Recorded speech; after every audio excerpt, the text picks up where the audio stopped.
Nous le savons, je l'ai dit le vendredi dernier, le sang de Jésus a été aspergé 7 fois. Pas 6 fois, pas 8 fois. Et nous avons dit, c'est selon ce que l'ordre que Dieu a donné à Moïse, en lui signifiant que le sang de l'agneau devait être versé sur le propitiatoire 7 fois. Et tout ce qui est arrivé, la Bible dit que cela a été annoncé d'avance. Je vais lire Isaïe 53 à partir du verset 1er. Qui a cru à ce qui nous était annoncé? Qui a reconnu le bras de l'Éternel? Il n'avait ni beauté, ni éclat pour attirer nos regards. Et son aspect n'avait rien pour nous plaire. Nous l'avons dédaigné. Nous n'avons fait aucun cas de lui. Cependant, ce sont nos souffrances qu'il a portées. C'est de nos douleurs qu'il s'est chargé. Le châtiment qui nous donne la paix est tombé sur lui. Et c'est par ses meurtrissures que nous sommes guéris. Il a plu à l'Éternel de le briser par la souffrance. Après avoir livré sa vie en sacrifice pour le péché. Esaïe relate cette scène où il dit, ses contemporains au temps de Jésus, tous pensaient qu'il était puni de Dieu. On le regardait, on se disait, certainement cet homme est maudit. Parce que jamais on a vu des soldats romains s'acharner sur quelqu'un. Il a été humilié. La Bible dit, comme un agneau qu'on a mené à l'abattoir, il s'est tué. Pourquoi s'est-il tué? Pourquoi n'aurait-il pas crié à l'injustice? Tout simplement parce qu'il comprenait une chose. Esaïe dit, le châtiment qui nous donne la paix est tombé sur lui. Bien aimé, aujourd'hui si nous avons la paix, c'est parce que quelqu'un, un jour, pensant à toi, a subi l'injustice afin que nous soyons en paix. Jésus avait compris le principe de la substitution. Le principe de la substitution, c'est le fait de représenter quelqu'un par une autre personne ou un animal. Et Jésus comprenait que s'il mourait à la place des pécheurs que nous étions, alors nous prendrions sa place. Bien aimé, quand on parle de la croix de Jésus, quand on parle de la Pâque, comprends que le salut n'est en aucun autre. Et la Bible dit que lorsqu'il est venu sur la croix, il a versé 7 fois son sang. Et parce qu'il a versé 7 fois son sang, il a obtenu la victoire sur Satan, sur la mort et sur le séjour des morts. Et la Bible dit ceci, Apocalypse 12 verset 11.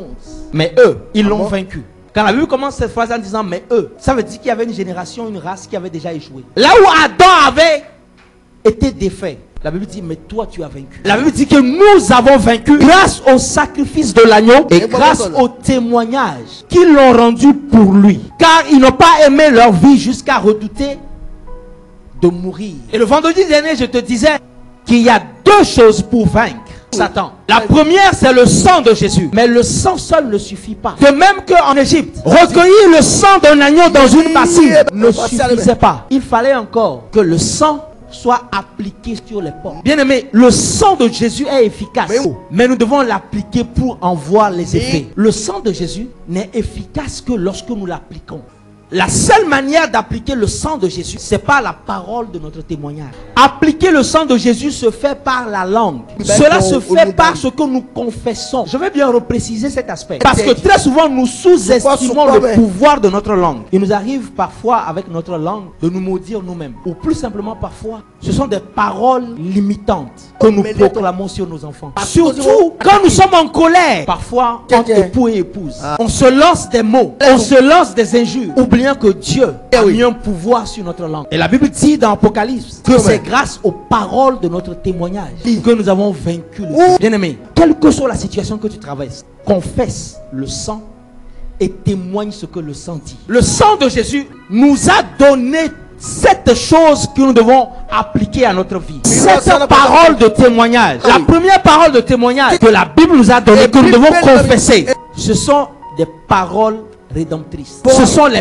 paroles de rachat. La rédemption, c'est l'acte de rachat. Quand on parle de rachat, on parle du fait de racheter, d'acheter à nouveau. C'est-à-dire que nous étions déjà à un propriétaire et nous nous sommes retrouvés la propriété de quelqu'un d'autre. Dès le commencement, nous appartenions déjà à Dieu. Et la Bible dit que par son sang, nous avons été rachetés. Ephésiens 1 verset 7. En lui, nous avons la rédemption. Par son sang, la rémission de nos péchés selon la richesse de sa grâce. Lorsque le sang a été versé, nous avons été rachetés. Quand tu comprends le point du rachat, il y a des réclamations qui ne peuvent plus être vues dans ta vie. La deuxième chose que nous devons confesser s'appelle l'adoption. L'adoption, c'est un acte légal, juridique et spirituel. C'est un acte par lequel on fait de quelqu'un son propre enfant légitime. Lorsque Jésus est mort à la croix, nous avons été adoptés par Dieu le Père. Par le sang, Dieu a créé un lien filial entre lui et nous. Chacun de nous qui avons reçu Christ, nous sommes devenus enfants légitimes. Le troisième effet du sang que nous devons confesser dans nos prières: par le sang, nous avons été justifiés. Romains 5, verset 18. Par un seul acte de justice, la justification qui donne la vie s'étend à tous les hommes. C'est quoi la justification? C'est l'action de Dieu qui déclare libre de culpabilité tout homme ayant plaidé coupable. Être justifié, c'est être déclaré juste. Cela a pour implication dans nos vies que tu es approuvé de Dieu. Tu es agréé de Dieu. Quatrième effet, 1 Jean 1, verset 7. Car si nous marchons dans la lumière, comme il est lui-même dans la lumière, nous sommes mutuellement en communion. Et le sang de Jésus, son Fils, nous purifie de tout péché. La Bible dit, nous avons été purifiés. Que tu aies péché hier ou il y a 10 ans, la Bible dit que tout péché a été lavé. Cinquième effet du sang, c'est la sanctification. Hébreux 13, verset 12. C'est pour cela que Jésus aussi, afin de sanctifier le peuple par son propre sang, a souffert hors de la porte. Sanctifier, c'est rendre saint. J'ai une bonne nouvelle pour toi ce matin. Tu es un saint. Sixième effet, je lis 1 Pierre 1, verset 3. Béni soit Dieu le Père de notre Seigneur Jésus-Christ, qui selon sa grande miséricorde nous a régénérés pour une espérance vivante par la résurrection de Jésus-Christ d'entre les morts. En fait, nous sommes morts avec Jésus. Et quand il est ressuscité ce dimanche matin, nous sommes tous revenus à la vie. Nous avons été régénérés avec le Christ. Aujourd'hui, nous sommes des êtres nouveaux. Le dernier effet, c'est la glorification. La glorification, c'est cet acte par lequel nous partageons le couronnement, la gloire de notre frère aîné. Et cette gloire-là sera visible lorsque Jésus reviendra. Bien-aimés, dans le ciel, il y a plusieurs couronnes, il y a plusieurs manteaux, il y a plusieurs sceptres. Et chacun dans l'éternité recevra un sceptre pour commander soit 10 villes, soit 100 villes. Mais chacun aura une couronne. Et Pierre dit, dans 1 Pierre 5, et lorsque le souverain pasteur paraîtra, vous obtiendrez la couronne incorruptible de la gloire.